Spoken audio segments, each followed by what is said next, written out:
to episode 87 of the SNDP Podcast Show. 87, 2 years old. Crazy. Wow. 2 years. Yeah, time has definitely flown. Which means in like 2 weeks, it's 2 years since Sandy. Yeah, unfortunately, yes. Unfortunately. Well, anywho, episode 87. What's going on, Dan? Nothing much. I want to, before we start, because we haven't really been talking about baseball much, I want to say congratulations to the Kansas City Royals and their real fans for making the Stanley Cup. They didn't make the Stanley Cup. That's the Stanley Cup. Been watching too much hockey. I mean, the World Series.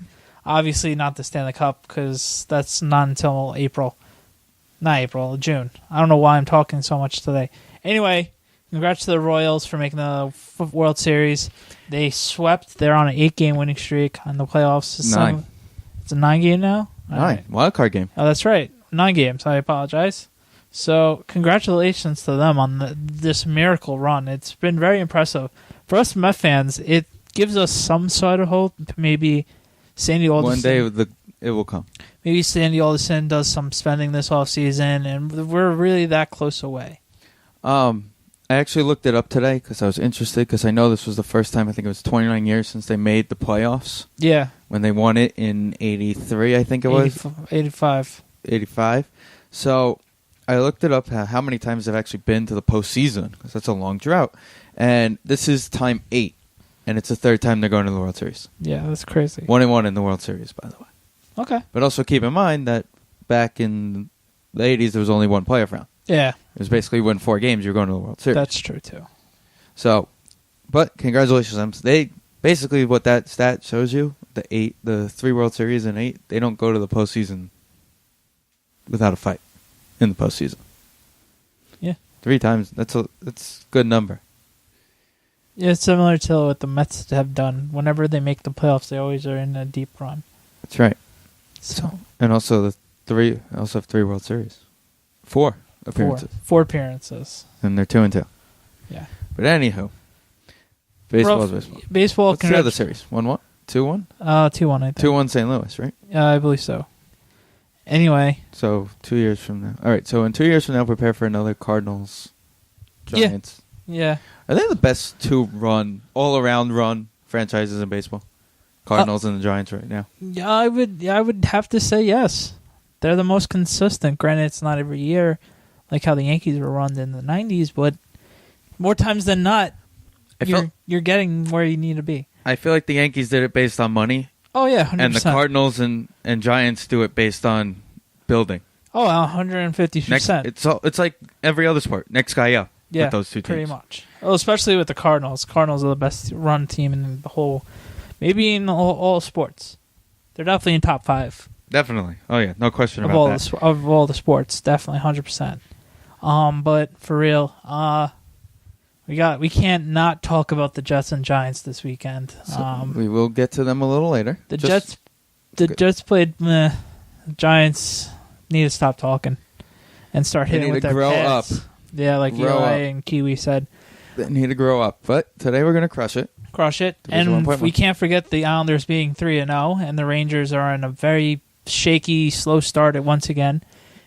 We'll see what happens with the Rangers, but the Islanders, hopefully they keep on rolling into November. It's all fun in October, but we all know what November brings for the New York Islanders. So we're going to, like we said before, we'll crush it tonight. Division 1.1, that's their song this week. Keep in mind, don't forget, listen up every week. Make sure you keep listening. Share our shows with your friends. So far, we've raised over, I believe, $100. Was that right that I told you today? Yeah. 3 episodes, basically 3 episodes, over $100 raised for breast cancer awareness. So please keep sharing our show and listening. And right now, let's go play a little more Division 1.1, and we'll be right back.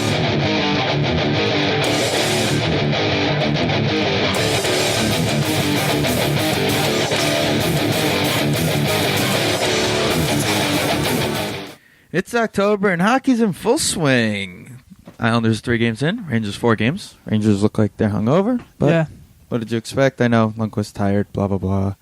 They played in the Cup Finals, blah, blah, blah. But it's not an excuse. There's no excuses. No excuses, 0. You still have training. You still have 2 months to do nothing and catch your breath. Yeah, it's an overall team effort. Last night, the Islanders just out-hustled them. Yeah, of course, you're the goalie, so you have to make stops, but it isn't just him. It was the overall defense. The last 2 outings were just poor back-checking and just solid, awful defense up front on him. Yeah, sure, a couple goals, obviously his fault. He should have stopped, maybe a couple rebounds, but last night, how many did you say it was really his fault last night? Let's see. Broxy should have stopped. Broxy should have stopped. Went right on the little pad. Yeah. Tavares, he should have stopped. He had a second to get ready on the slap shot in the slot. He had enough time to. He had set enough up. time for that one, but the defense also had him left him out to dry for a bunch of those as well. So. I mean the was it Kumov goal or Grabo? One of them had a pass that got deflected by the defenseman. He was going to the other side. Yeah, Can't blame him for that one. Yeah. The one defenseman, what's his name? The K. Klein. Not Klein, the other one. Was it C maybe? I forgot what his name was. Kept turning the puck over twice. Yeah, the Rangers had a rough... Oh, the new rookie. Yeah, he had a rough night as well. Yeah, that was pretty bad. The Rangers... He was probably only playing because of Boyle. Yeah, pretty much. It's definitely... It's a lot different start from last year. Last year's rough start was because they were in California and not a lot of people were realizing it. This is what happens when you go to the Stanley Cup Finals and you're able to have a couple home games. And your first 2 home games, you give up 10 goals. It's definitely not a way you would like to start the home stretch of the season. It wasn't 10 goals. It's 12. I'm talking about Henrik overall. 12. Yeah, 12, 6, and 6. Yeah, you're right. I was just making a general, outlandish... First time. Yeah, that's pretty bad. Not just the NHL. Ever. Yeah. He's given up back-to-back games of at least 5 goals. Maybe Pee-wee.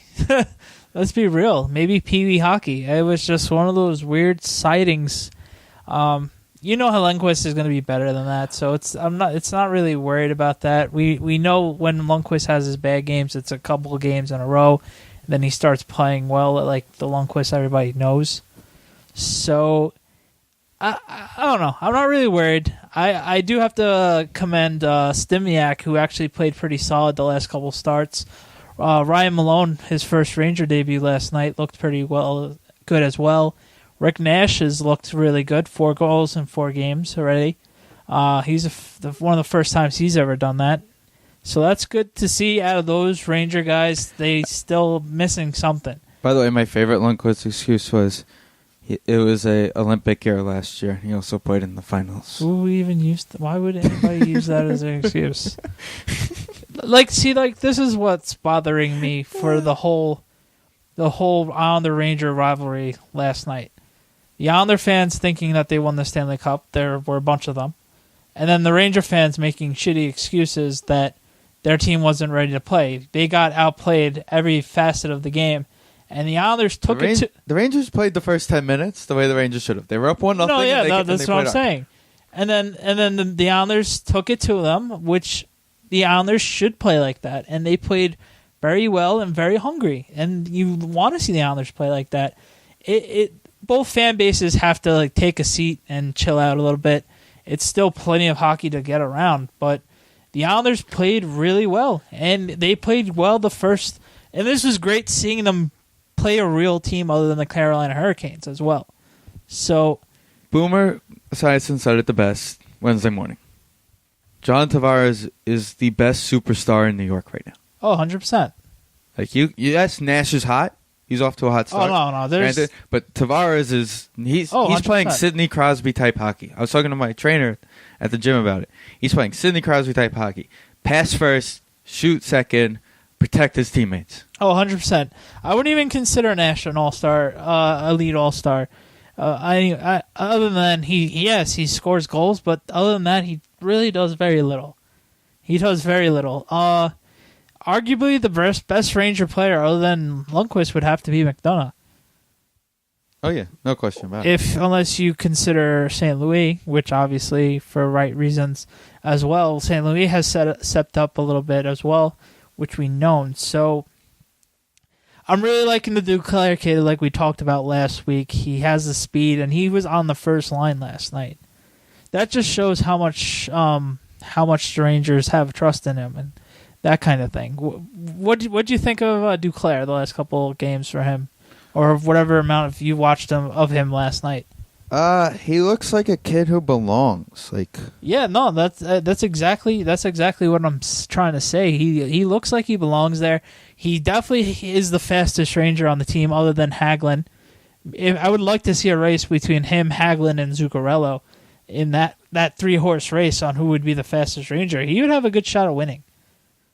Yeah, Hagelin is, I think, the fastest guy on that team. So. Oh, of course, but it's refreshing seeing a guy not under 6 foot like Zuccarello and Hagelin, who can skate as well as be able to move and do some other cool things with the puck as well. So I actually like the way he's been playing. Ryan Malone has to get acclimated as well. He looks pretty solid. You can't really judge it because they lost 6-3 last night. I missed the third goal last night, but other than that, the Rangers just need to wake up. No Ranger fan should hit panic button right now, of course. Honestly, it should have ended 6-2 because that first Nash goal should have never went in. Yeah, that was a nice 5-hole shot. It just trickled through. Yeah, that's all it is. Yeah. He slipped on the ice and he hit it out from underneath his leg and it went in the net. Yeah. What are you going to do about it? The real test comes now for the Islanders because they're going to host the Sharks. That's going to be a tough game. Yeah, that's going to be a tough game. Who's also 3-0. Who also had a 2-game shutout streak until Tuesday night when they went to Washington, where they ended up giving up, I think it was 4 or 5 goals. The Sharks have always had the goalie question. And then they go to Pittsburgh Saturday. Yeah, that's definitely a tough stretch. This is not going to say the Islanders are for real. Obviously not just yet. It's October. But this is definitely a good test. You went into the Garden. You outplayed your arch rival 6-3, played really well. You played the Sharks, who are always amazing in the regular season. We all know that. It's not the playoffs yet, so it's completely different. Wish we could play team. them in the playoffs. I know, right? And then you play the perennial Stanley Cup playoff team in the Penguins, whether they win the division or the second place for that division, depending on the year. In the Penguins, it's a big test for the Islanders, and let's see if they're up to the test. Do you think Halak's going to start both games? Because he kept them in the game. He kept them in the game in the early second period when the game was still in balance, and they were killing penalty kills all over the place. And you got to give them credit for that as well. They're playing a stretch where it's home road home. It's home road home. Okay. But it's every other night, basically. Okay. I say Halak is definitely starting Saturday against Pittsburgh. Okay. It'll be interesting to see if he starts against Toronto on Tuesday, though. Okay. I can see him going the next 2, but not Toronto. Okay. Fair enough. Because then they also play next Thursday they're in Boston, and then they host Dallas. Okay. So basically you can go every other. You go Halak the next 2, Johnson the third game, Halak Boston, Johnson Stars, and then they play the Jets at home. Okay, that's not a bad stretch. They just got to keep their composure. Like I saw a bunch on the Twitter feed last night. They're not satisfied with last night's win, and that's starting to get a good mark of a solid team.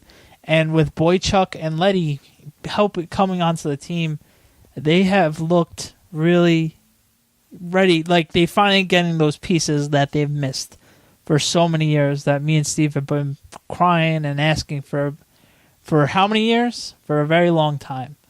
And you can tell Boychuk has that presence about him that, yeah, I'm not letting this team kind of lose kind of way mentality and follow my lead kind of thing, and we'll get stuff done.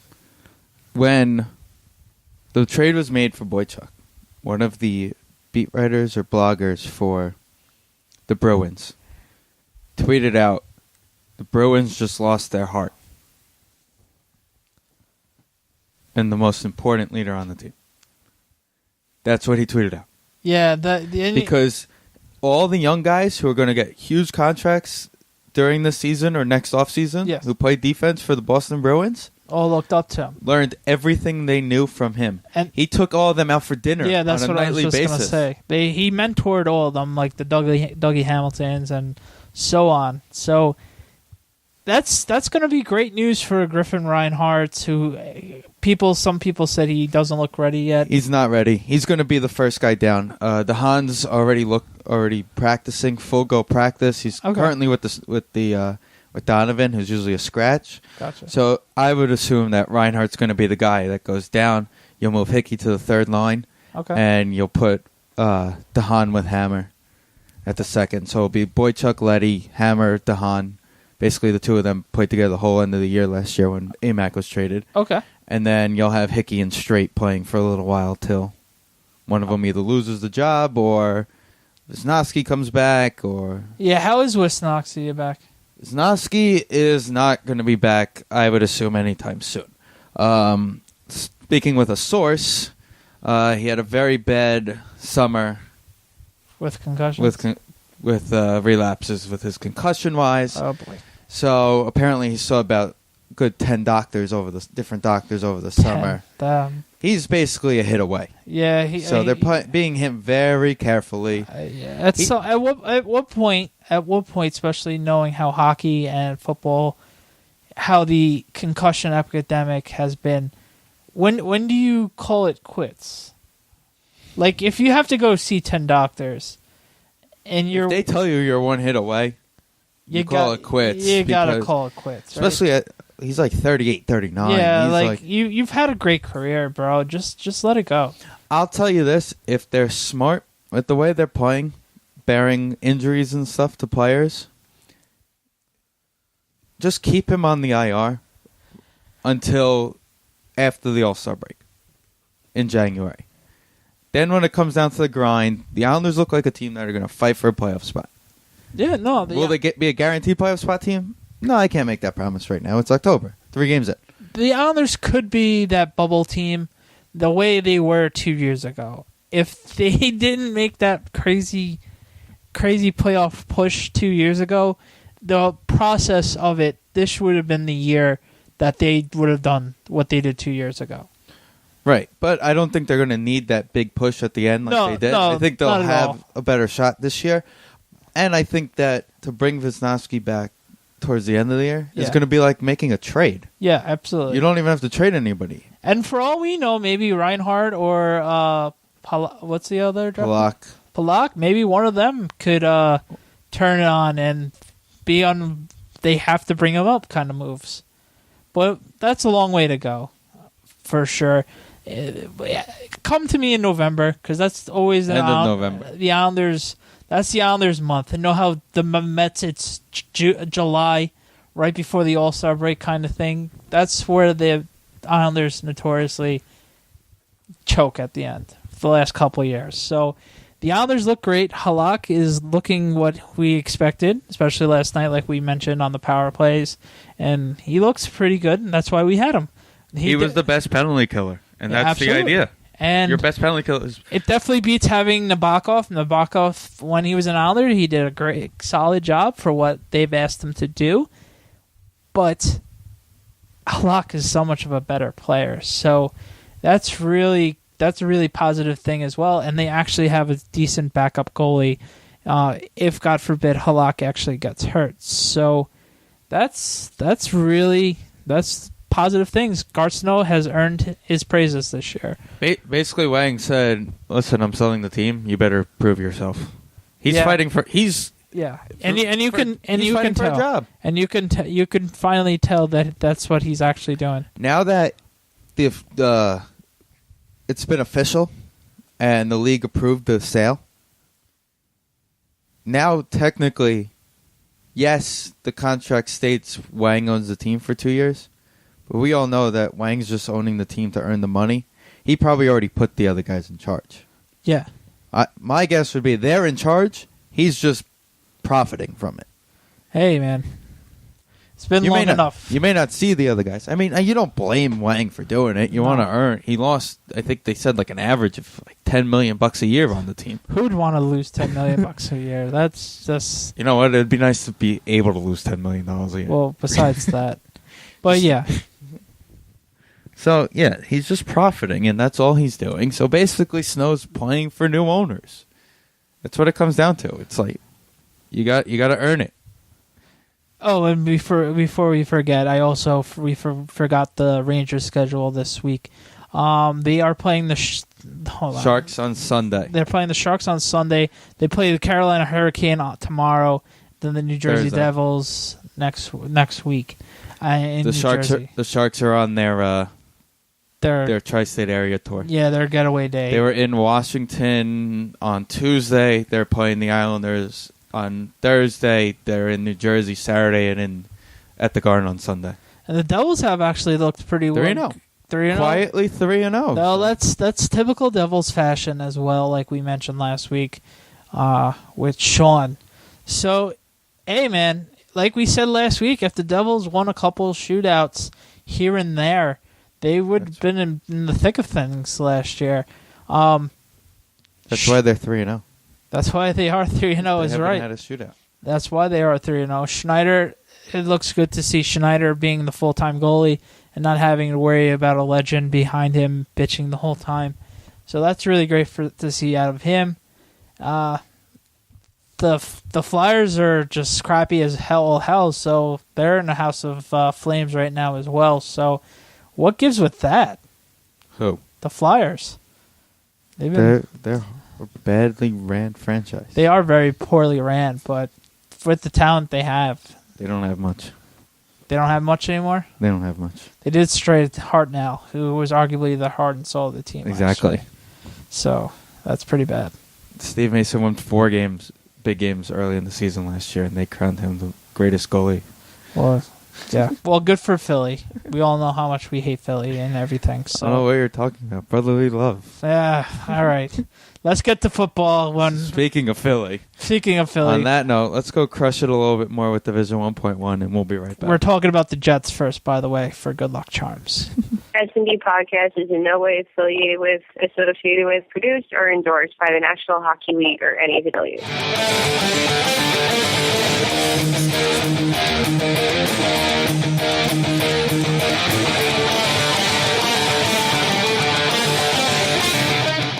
All right, welcome back to the SND Podcast. You just listened to Crush It, tonight's song from Division 1.1.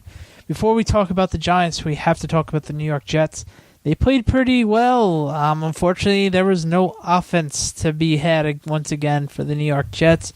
They did hold the Denver Broncos until the end of the game when Peyton finally said, "Nah, I'll take it from here. Thanks, guys, but you guys had enough of me today. Thanks, but no thanks." Ronnie Hillman played a great, solid game as well. And Demaryius Thomas once again had another great week. I think the defense is slowly dying. The front is slowly dying because they know that they have no one to help out in the back. They don't give him the time. D. Milner is out for the season with the Achilles injury, which we all called when the minute that happened. They did lose. The score looks a lot uglier than what the actual game was.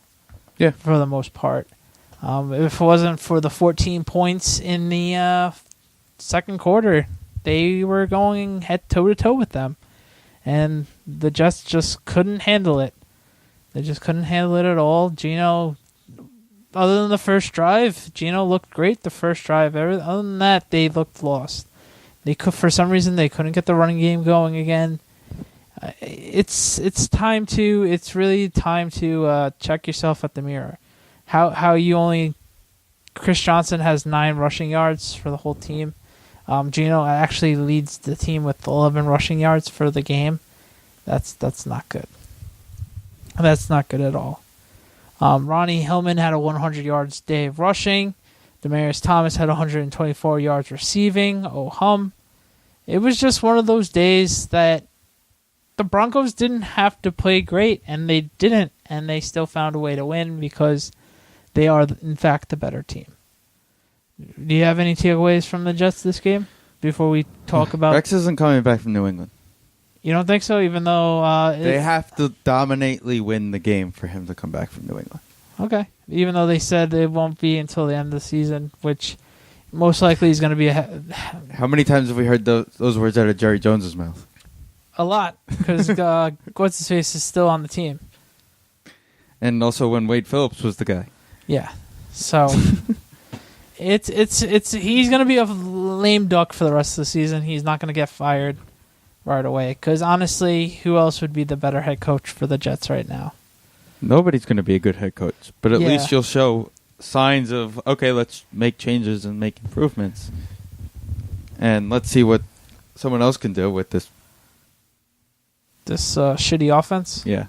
I didn't want to use bad words. Yeah, no, it's the only way to say it. They look putrid on offense.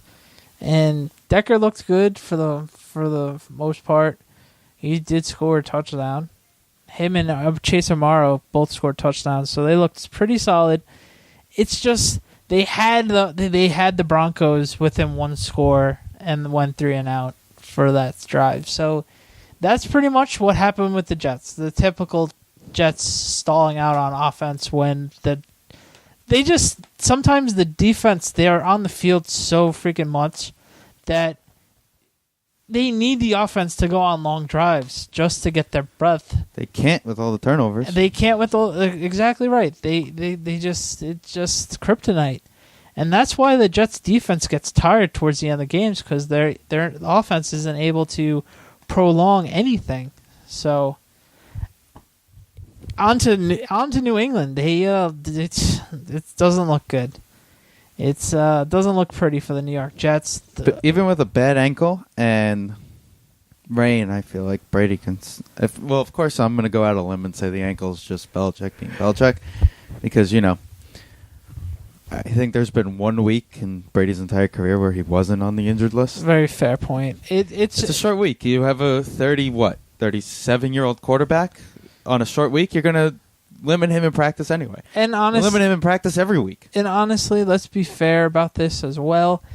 It is a short week, and of course, quarterbacks are going to be dinged up because they do get hit, and you're not a normal human being if you're not somewhat sore after playing a game of football. So that's that with that. New England, they're finally on that uptick of going up, which we all expected. I know a few weeks ago we picked the Bengals to beat them, but we were certainly wrong. We just thought the Bengals were a better team at that moment. Who ended up getting a tie the following week. Yeah, so 34-year-old. That's the thing with football. Like we mentioned, it's week to week. Some weeks, oh my God, we're the greatest team ever, and then the next week is, oh my God, who is this team? And that's for every single team. Just look at the Seahawks this week. It's like, wow, we really lost to the Dallas Cowboys at home, kind of thing. Granted, Dallas earned it, but Patriots, it's going to be a tough game. It's going to be similar to what happened last week against the Broncos. It's really going to be a similar matchup. Can the Jets find a way to get some quality stops when they need to?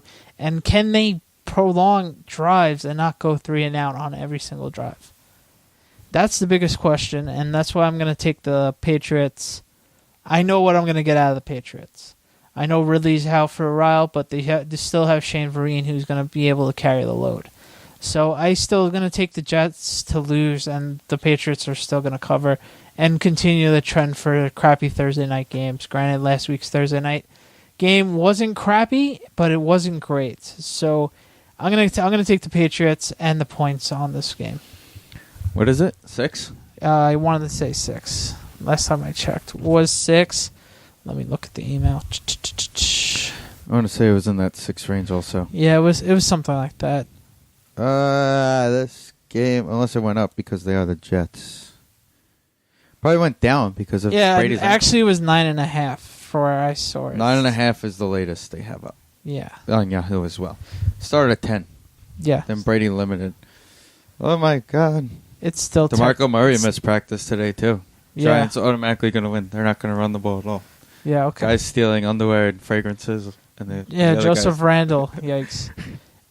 Honestly, with Sexy Tiger cologne, by the way. Nice. Came out today. Cool. On a real note, the Giants want to forget everything that happened on Thursday night from the minute they started talking trash. Luckily, well, all of last week. Let's just forget. Yeah, all last week, and you haven't heard one word out of their mouths this week. I think they've learned the lesson. I think Coughlin has reeled them in and took care of business this week. It's a work-like business trip that they're going into Dallas. They're not saying a word. Talk is cheap. Play the game. They need it because, like we said last week, it was refreshing as fans to see it. But this is the second time in 2 years that the Giants talked a bunch of crap towards the other division foe and actually got embarrassed and got smacked right in the mouth and did not counteract. There's nothing really to say about a 27-0 loss. You lose one of your most valuable player that you cannot get hurt after Eli Manning, and that's Victor Cruz. You can say what you have to say with Victor Cruz, not making clutch catches at times, not being able to be that number one guy, which is very true for the most part. But for the last couple of years, he has been our guy, and the heart Victor Cruz has is second to none for most players.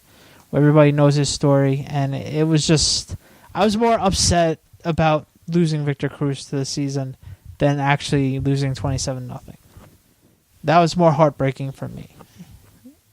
Fantasy-wise, I wish he made the catch. Yeah, and he would have made that catch. You can just tell the whole thing was awkward. At first I go, here we go, because I do have battles with a couple people at work about Victor Cruz making catches and everything like that, which I completely agree with them at times that he doesn't, 100%. But I'm like, oh, here we go. I'm going to never hear the ending of this on Monday morning, and then I see him not getting up. I'm like, oh, Jesus. And then getting in the cart and then seeing him cry just made it 100 times worse for me.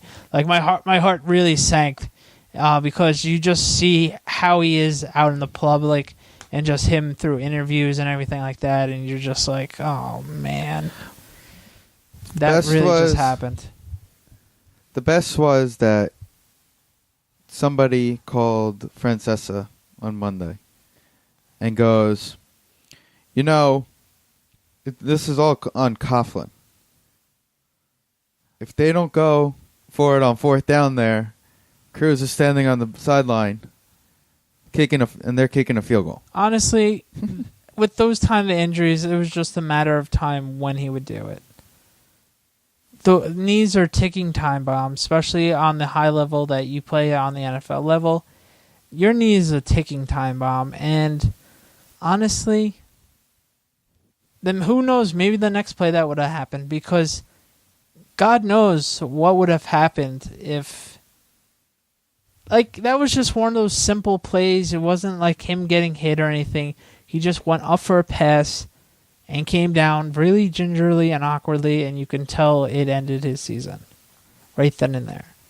And it's just sad to say, next man up, Odell Beckham Jr., Ruben Randall, Preston Parker, even Corey Washington, and Kevin Ogletree, they all have to step up and play hard.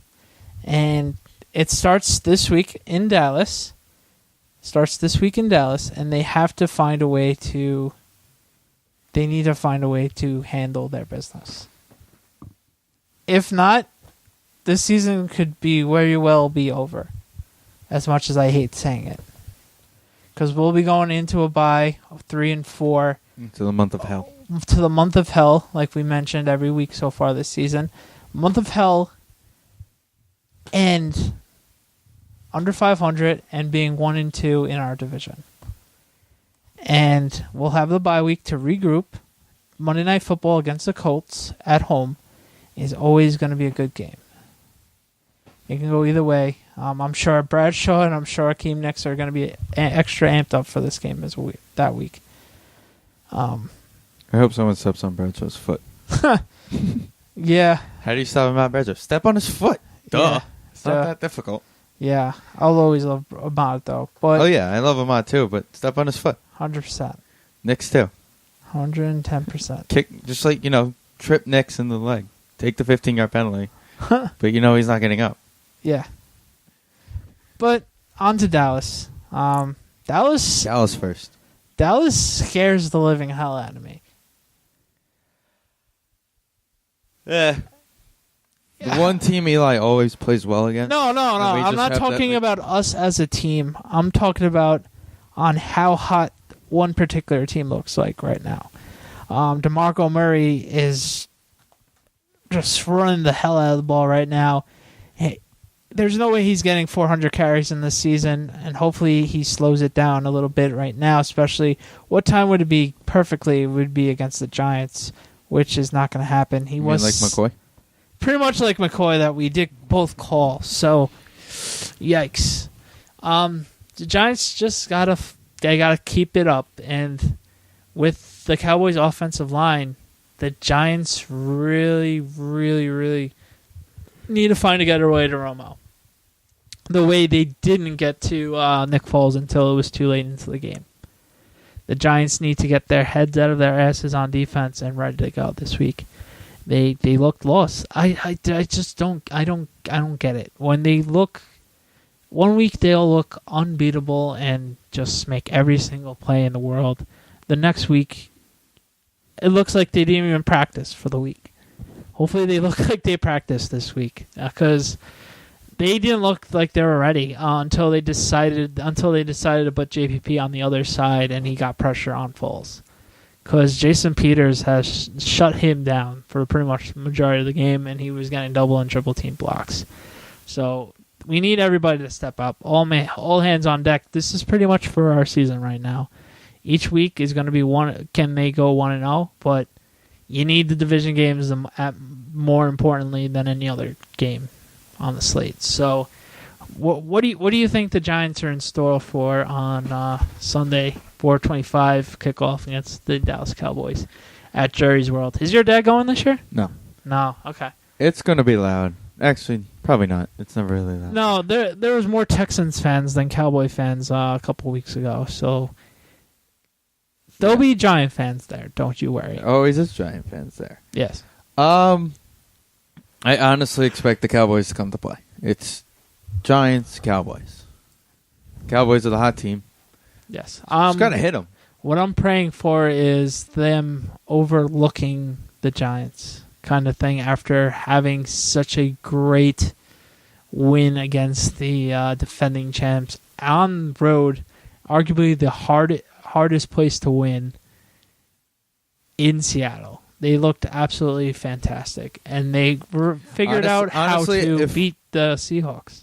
Honestly, if Williams has 1 foot up or 1 foot out of bounds, the Seahawks win that game. Oh, yeah. 100%. And they shouldn't. That was the sad part. Seahawks shouldn't win that game at all. No, they shouldn't have won that game at all. The Cowboys took it to them, and it's kind of refreshing to see. Granted, it's the Cowboys. So, yeah, the Giants need to react fast and be adults about it. Yeah, it sucks that we lost Victor Cruz, but we need to find ways. They need to get the offensive line was just atrocious. It was just a matter of things, and people were like, "What? What is Eli doing?" It's like Eli didn't have any protection, and the wide receiver has never got open. So what do you want Eli to do? It's going to be one of those things. The Giants need to open it up, and thank God the Cowboys defense, who have played solid as of late, but they're not the 85 Bears like Coughlin said at halftime against the Eagles. They need to figure it out. I think the offensive line is going to have a big step up game unlike last week. They have to. I agree. They have to bounce back. It's time for them to bounce back. Got to show that resilience. Yeah, we need the resiliency. Big time. 1-1 against the division right now. We got to step it up and go out there and win. Eli always plays well in Dallas. Oh, yeah. They definitely 100% do. He knows how to win in Dallas. So we'll see what happens. 4:25 on Fox. Hopefully by 6 o'clock we're still watching. And it's not like last week. Yeah, I watched the whole game again. It was bad. I don't know why. I just couldn't shut it off. Yeah. Came upstairs. I wanted to shut it off, and it just wouldn't shut off. Yeah, neither would I. So, with that being said, SND Podcast is in no way affiliated with, associated with, produced, or endorsed by the National Football League or any of its affiliates.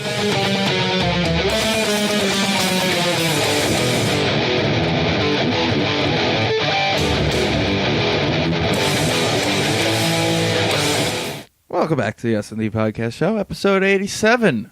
That was Crush It, once again, by Division 1.1. Make sure to check out their Facebook pages and their social media sites, including ReaperNation.com, to listen to some great music. I know they have some more new stuff coming out shortly. Week 7's upon us. yes. Week 7. Week Yeah. 7. It flies by, huh? I think it's time for some picks. 150%. All right, let's go through this list. Of course, the Thursday night game is the Patriots hosting the Jets. We have that game at 9.5. New England. I'm taking New England. The way the Jets have been playing, it's not Rex Ryan-like. It's not looking good for the Jets. I'm going to take the Patriots at home Thursday night, short week, especially them coming up to New England. It's never a good look. I think Darrelle Revis is going to have a bounce-back game against his former team. It's going to be a lot Where's different. Decker? Yeah, Revis Island all night long, and Tom Brady being Tom Brady. So I'm taking the Pats. Sorry, Jets. All right, I'm going to go New England also because, well, the Jets are the Jets. All right, let's move on to Sunday. 1 o'clock. We got Buffalo hosting Minnesota. Matchup of the year. I like how the Bills have been playing, but the Vikings. I'm gonna take the Bills. Cover the 4.5? 5? You know what? Yeah. I know what? I'm taking the Vikings to cover, but the Bills are gonna win. I don't like the way the Vikings played last week. Yeah. Even though nobody knows how they really played because the announcer kind of didn't even know that they were playing. Yeah, Teddy Bridgewater had a very rough second game as a pro last week, to say the very least. So I'm going to go with Buffalo. I think Watkins is the better rookie in this game. Yep. And Kyle Orton up. Okay. So now we're going to go to the almost winning last week Miami and lost off their own trick play. Going to Chicago. 3.5. It's two teams that desperately both need to win. I'm going to go with the Bears because they're a better team, and they're due for a win at the end of the day. So I'm going to take Bears winning at home. Yeah, I have Chicago at home. I like the way that Cutler plays at home more than I like the way that he plays on the road. Yeah. So I'm going to go with the Bears as well, covering as well. Okay. This one's the interesting one. Detroit hosting New Orleans. Yikes. 3 points for Detroit. May not have Megatron. Reggie's banged up, but I feel like Reggie's going to want to play this game big time because facing his former team. I am going to actually take the Saints. They're due. They had a week off to regroup on how awful they've played so far this season. I think that actually helps them out a lot, and I think they're going to find a way to win, and Detroit's going to keep on reeling. So I'm going with the Lions. Not the Lions. I'm going with the Saints. I apologize. I'm actually going to take the Saints also. They're also in a dome. So Yes, it gives the Saints they're also in a dome as well. We talked about Peyton coming off of buys, or that first game of the season when Peyton has a lot of time to watch video on you. Yeah. I feel you could really compare that also with Drew Brees. Yeah, I agree. Granted, he didn't win week 1, but he almost won week 1. Marcus Colson doesn't fumble in overtime. He probably win week 1. 100%. So I'm going to go with New Orleans covering the 3 in this game. Green Bay hosting Carolina. Carolina looked good last week. Carolina looked really good finally this week. It's just too much firepower of the Green Bay Packers. They looked pretty disappointing last week, but Win's a win. Win's a win is right. So I'm going to be taking the Packers as well. They're finally taking care of business. 7 points. I'm taking the 7. I'm going to take the 7 as well. Green Bay at home. too much to handle with all the weapons in Green Bay. All right, this is an interesting matchup. Could hopefully be a Big Ten playoff matchup as well. Indianapolis hosting Cincinnati. 3 points for Indy. I'm going to take Indy. It's all about AJ Green. And they blew a great opportunity last week against the Panthers. It's just the Panthers, the Bengals being the Bengals. And they have had their great moments, sure, but I'm gonna go the opposite way, and I like the way the Colts play at home, especially with Andrew Luck. So I'm gonna take the Colts. I'm gonna go Cincy in this game, covering the 3. I feel like if Carolina does not make a field goal at the end of the game, since he won last week, they did still put up 38 points. Granted, 2 field goals. Cincinnati did. Yeah, in that game without AJ Green. You know how it used to feel with hockey when there was ties, that there was either a good feeling tie or a crappy feeling tie, depending on which scenario you were in. They were definitely in a crappy kind of tie that they should have had it won, but they found a way to blow it at the end of the game kind of thing. So I don't know. They're definitely still going to be pissed from last week. I think since he ends up winning it anyway. Okay. Another 1 o'clock game.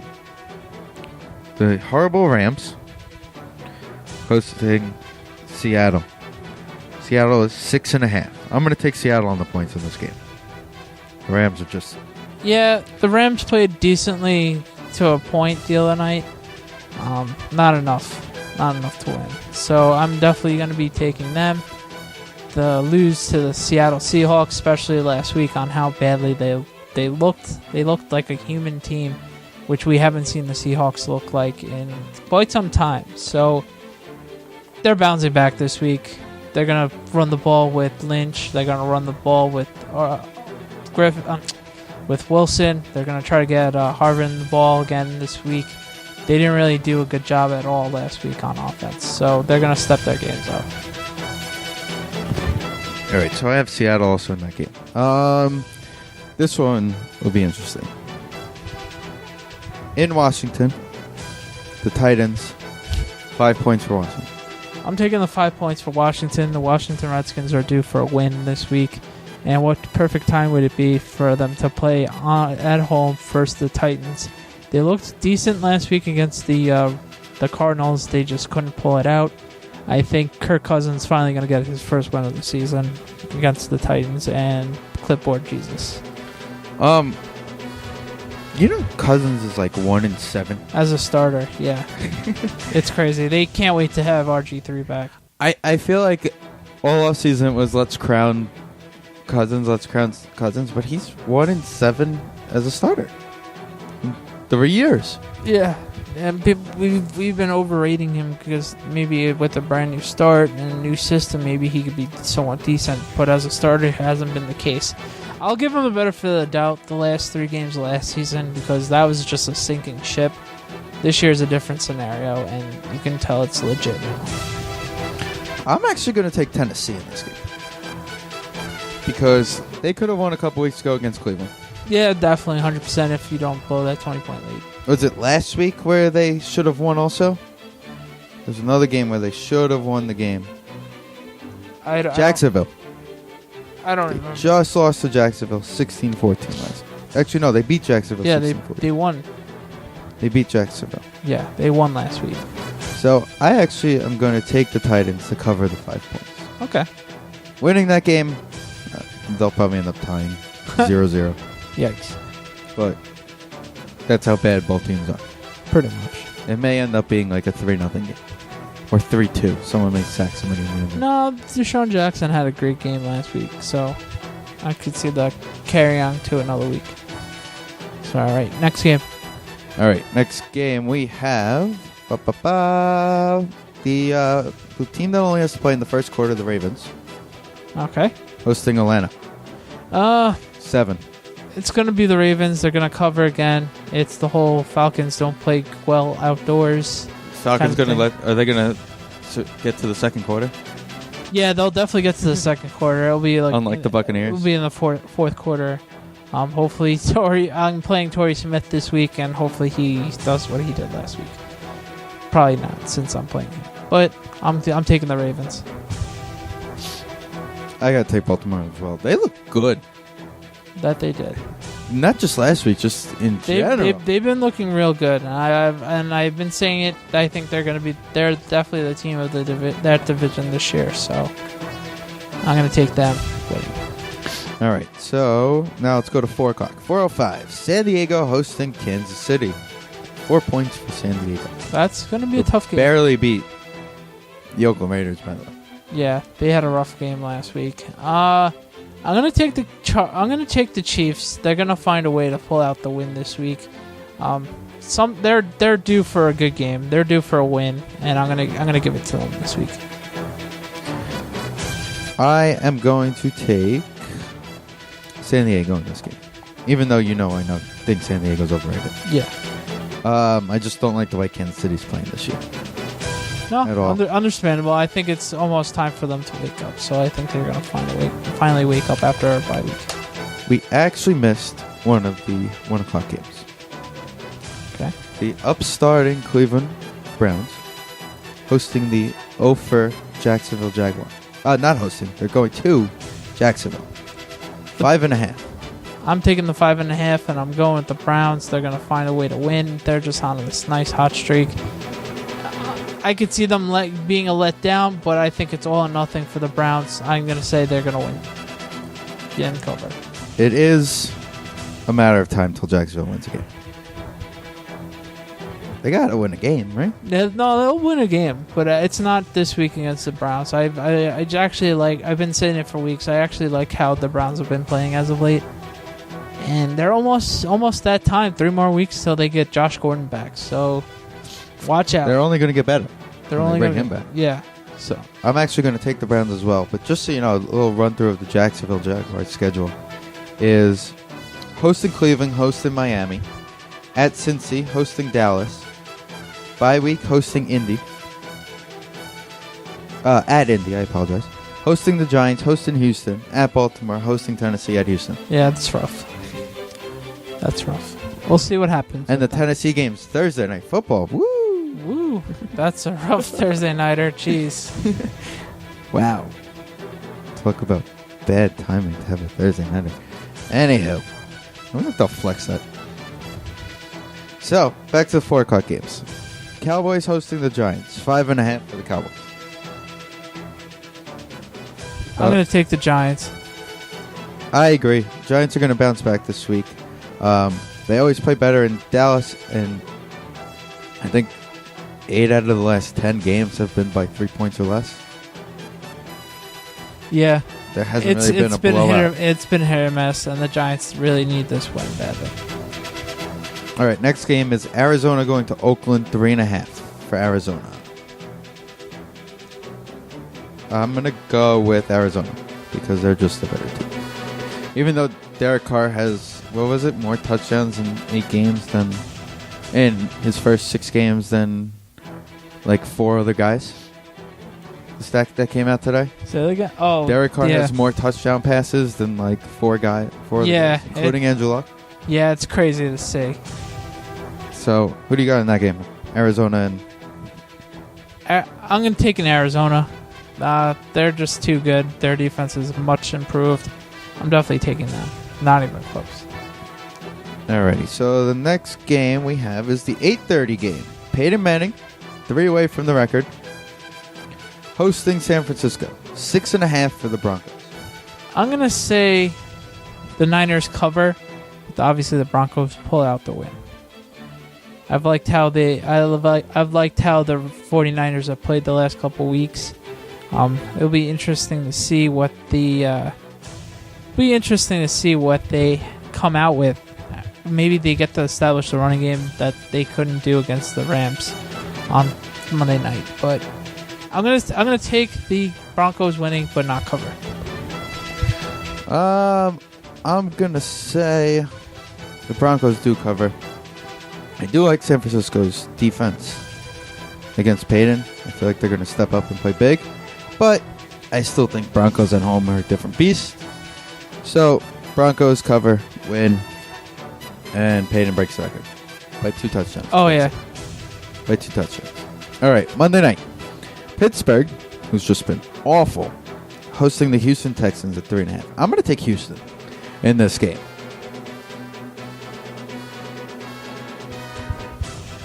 I'm going to take Houston to cover 3.5. I'm taking Houston as well.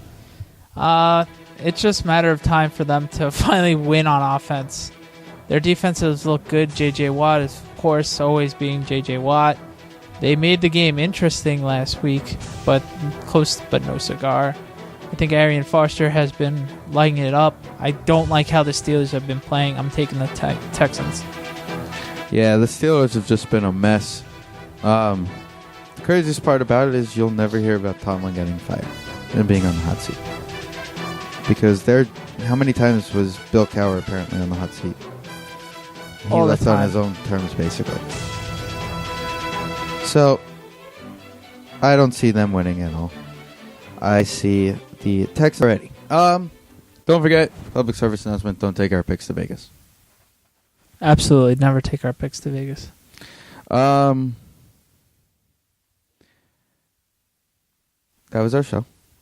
SNDSportsblog.com. Check it out. Make sure to check out Isles Insight. Dumb and Chase podcast is actually live as we speak. Also check them out on iTunes as well. The Dumb and Chase podcast. Check out Division 1.1. Check out our site, the SND Sports Blog. It's very important. Go check that out. Once again, don't take our picks to Vegas. Enjoy your hockey. Enjoy your football. And we'll see you guys next week for episode 88. And don't forget, listen to our shows and share our shows so you could all help us donate for breast cancer awareness. And we'll see you guys next week. Later.